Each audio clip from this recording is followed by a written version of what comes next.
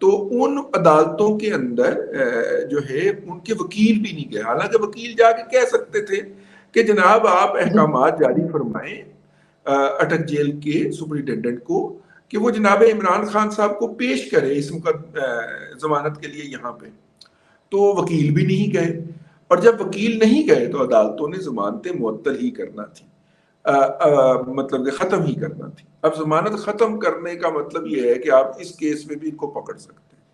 تو جو high court ہے اس نے جو فیصلہ دیا ہے اس کے مطابق جناب عمران خان صاحب کے خلاف یہ جو متعلقہ عدالتوں نے فیصلہ دیا تھا ان کی ضمانت ختم کرنے کا، اس کو انہوں نے معطل کر دیا ہے، اور دوبارہ جو کیس ہے وہ بھیج دیا ہے انہی عدالتوں کے پاس کہ تفصیل کے ساتھ ان کا نقطہ نظر سن کے ان ضمانتوں کی درخواست کے اوپر فیصلہ کیا جائے۔ یہ نہیں کیا کہ عدالت نے کہا ہو، ہائی کورٹ نے کہا ہو کہ ہم ان کی ضمانت منظور کرتے ہیں، ایسا نہیں کیا، انہوں نے دوبارہ انہی عدالتوں کے پاس واپس بھیج دیا۔ تو اب دیکھیے عمران خان صاحب کے جو وکلا ہیں وہ کس طرح اس کیس سے نپٹتے ہیں اور کس طرح ان کی حاضری کرواتے ہیں، یہ ایک رہے گا۔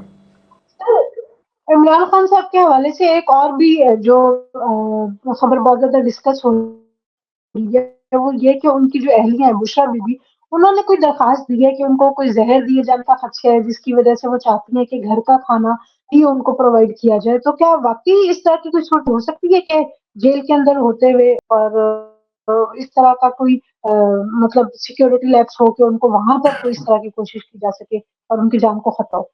میرا خیال یہ ہے کہ عمران خان صاحب کے اگر آپ کو میں یاد دلاؤں تو اٹک جیل کے اندر ان کے لیے اوپر 4 ڈاکٹرز کی ڈیوٹی تھی، وہ 4 گھنٹے کی شفٹوں کے اندر ان کے ہاں وہ ہوتے تھے، اور ان کو جو بھی چیز کھانے کے لیے دی جاتی تھی اس کا باقاعدہ ٹیسٹ کرتے تھے، اور وہ ٹیسٹ کرنے میں 1 سے 1.5 گھنٹہ لگاتے تھے، پھر جا کے ان کی این او سی کے بعد ہی ان کو وہ ملتی تھی۔ تو ہیومنلی جتنی بھی پاسبل ہو سکتی ہیں وہ کی تو جاتے ہیں کام، لیکن اگر ان کو خدشہ ہے تو پہلی بات تو یہ ہے کہ جیل مینول کے اندر بھی ہے، اور ویسے بھی قانون اجازت دیتا ہے کہ اگر وہ گھر سے کھانا منگوانا چاہیں تو وہ کھانا منگوا سکتے ہیں۔ جیل مینول انہیں اس امر کی بھی اجازت دیتا ہے کہ ان کو راشن ملے، کیونکہ ان کی بی کلاس ہے، ان کو خشک راشن دیا جائے، ان پکا راشن دیا جائے جو پکا ہوا نہ ہو، اور ان کو مشقتی ملے، اور جی وہ مشقتی ان کی مرضی کے مطابق ان کو کھانا بنا کے کھلائے۔ یہ میں قانونی حق کی بات کر رہا ہوں، جیل مینول کے اندر بھی ہے، اور جیل مینول کو جو گورن کرتا ہے جو قانون اس کے اندر بھی ہے۔ لیکن اب پتہ نہیں جیل حکام کے پاس جناب عمران خان صاحب کو ان سہولیات سے انکار کیا جواز موجود ہے، اس کے بارے میں نہیں ہمیں پتا، نمبر 1۔ اور یہ بھی نہیں ہمیں پتا کہ یہ ان کا دعویٰ ان کی بیگم صاحبہ کا وہ درست ہے بھی کہ نہیں ہے، ٹھیک ہے۔ اور ہو جی سکتا ہے کہ بعد میں پتا چلے جب جیل حکام آئیں، جس طرح پچھلی دفعہ آئے تھے اور انہوں نے آ کے رپورٹ پیش کی تھی، تو یہ بات ہی یہ دعویٰ ہی غلط نکل آئے جو انہوں نے کیا ہے کہ جناب ان کو کھانا جو ہے وہ مناسب نہیں دیا جا رہا۔ تو چونکہ دوسرا نقطہ نظر ہمارے سامنے نہیں ہے تو ہم نے قانونی پوزیشن واضح کر دی ہے کہ عمران خان صاحب کا یہ رائٹ بنتا ہے کہ انہیں یہ سہولیات فراہم کی جائیں۔ تو اگر نہیں کی گئی تو اس کی جسٹیفیکیشن یا اس کے کوئی ویلڈ ریزن آ کے سپرنٹینڈنٹ جیل بتائیں گے، اور اگر کر دی گئی ہیں تو پھر یہ پٹیشن جو ہے یہ ڈسپوز آف ہو جانی چاہیے۔ ابھی تو صرف فائل ہوئی۔ ایک اور خبر جو اس وقت سوشل میڈیا پہ بہت زیادہ ڈسکس ہو رہی ہے وہ مریم نواز صاحبہ کا جو ہے وہ جلسہ ہے، اور جس کے حوالے سے کہا جا رہا ہے کہ جی اس میں کوئی وہ بہت زیادہ کوئی پاور شو نہیں کر سکی، جس طرح سے لوگوں کو ایکسپیکٹ کیا جا رہا تھا اس طرح سے جو ہے وہ لوگ نہیں آئے۔ تو اب اگر مریم نواز جو ہے وہ ایک کامیاب جلسہ لاہور میں نہیں کر سکی تو یہ مینار پاکستان والے جلسے کا کیا ہوگا؟ دیکھیں یہی وہ سوال ہے یا یہی وہ امپریشن ہے جس کے لیے یہ پوری سوشل میڈیا کیمپین چلائی گئی تھی، نمبر 1۔ اور اس میں یہ بھی چلا دیا گیا سوشل میڈیا کے ذریعے کہ وہ جو وہاں پہ ایک ایم پی اے ہیں ملک ریاض، یہ جو اسلام آباد پنڈی جی والے ملک تنویر ہیں، میرے خیال ان کے بھائی ہیں یا پارٹنر ہیں، بہت بڑے یہ انویسٹر ہیں بیریا ٹاؤن لاہور اور بیریا ٹاؤن پنڈی کے. تو یہ صاحبان جو ہیں یہ اس کے اندر تھے. یہ ملک ریاض صاحب کو ڈانٹ دیا مریم نے کہ جناب آپ بندے اکٹھے نہیں کر سکے, یہ نہیں ہو سکا, وہ نہیں ہو سکا. بنیادی طور پہ یہ کارنر میٹنگ تھی اور مریم نواز شریف اس طرح کی درجنوں کارنر میٹنگز کرنے کا ارادہ رکھتی ہیں. انہوں نے اس کو کک سٹارٹ کیا ہے اور یہ ان کا تقریباً پچھلے 4-5 سال کے اندر کوئی میس کانٹیکٹ موومنٹ جو ہے وہ جو انہوں نے اپنی والدہ کا الیکشن نہیں لڑا تھا اپنے والد صاحب کے نائب ہو جانے کے بعد, اپنی والدہ کا انہوں نے اپنی وہ روایتی سیٹ جو ہے گوال منڈی کے اس سے الیکشن لڑا تھا اور الیکشن کیمپین لانچ کی تھی انہوں نے. یہ اس کے بعد ان کا پہلا پولیٹیکل موو ہے اور میس کانٹیکٹ میں وہ جا رہی ہیں.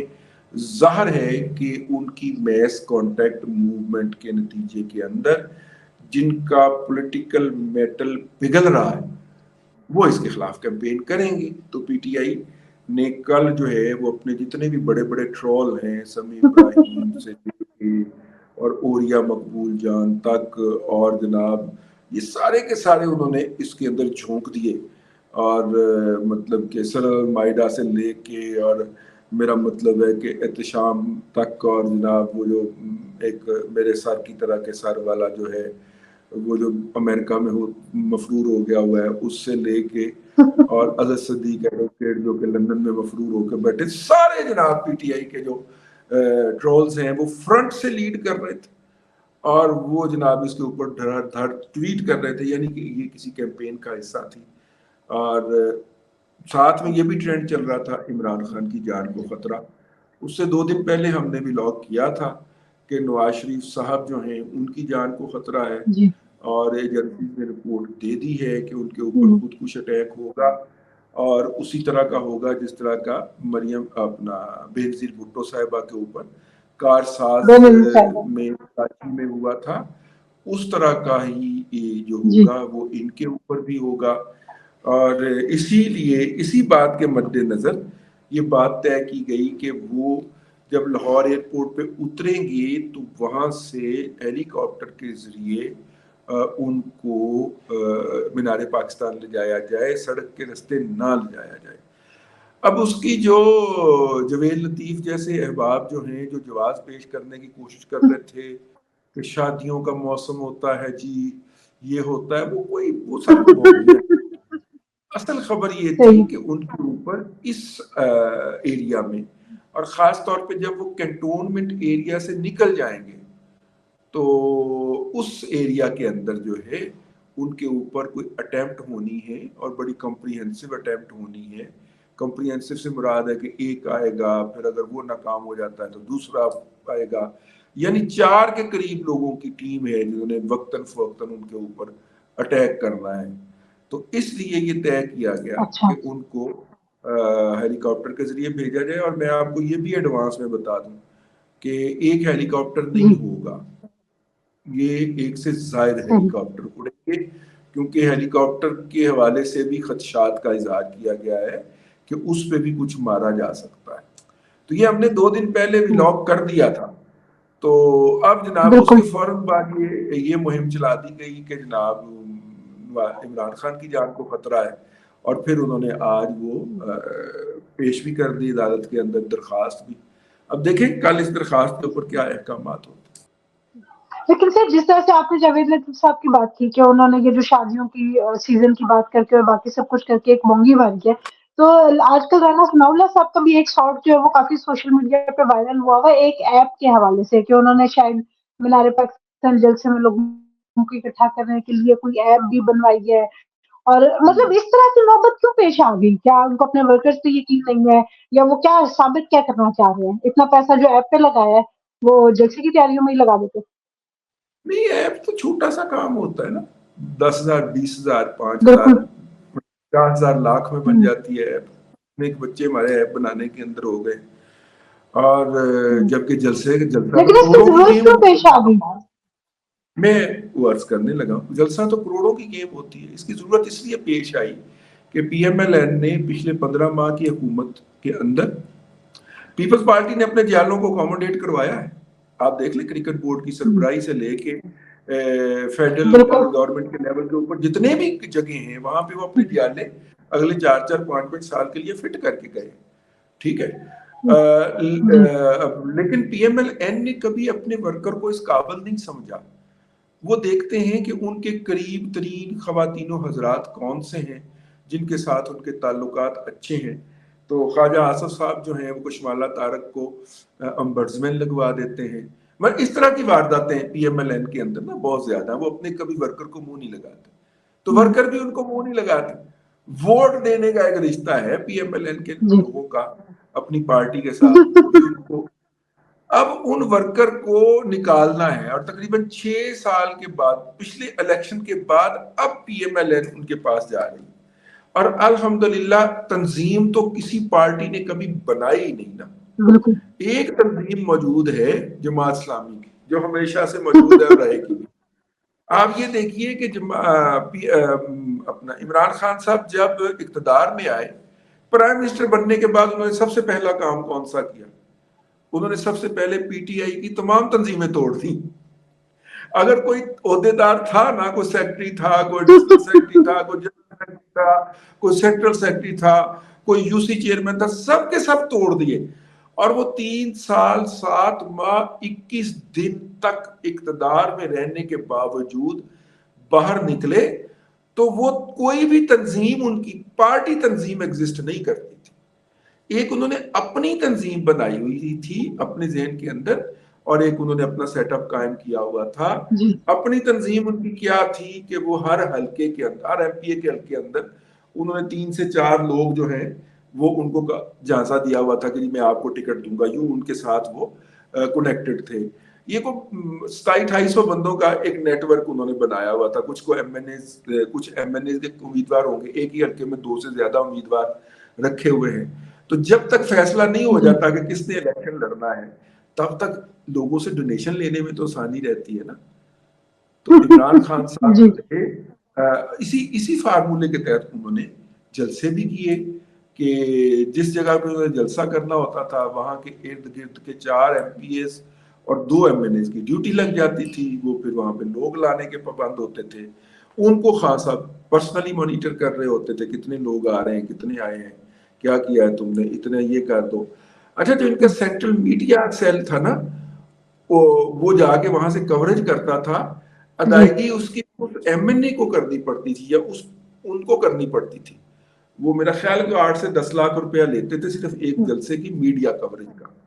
اور وہ آگے پھر مین سٹریم میڈیا کے اوپر بھی کرواتے تھے اور سوشل میڈیا پہ بھی کرتے تھے.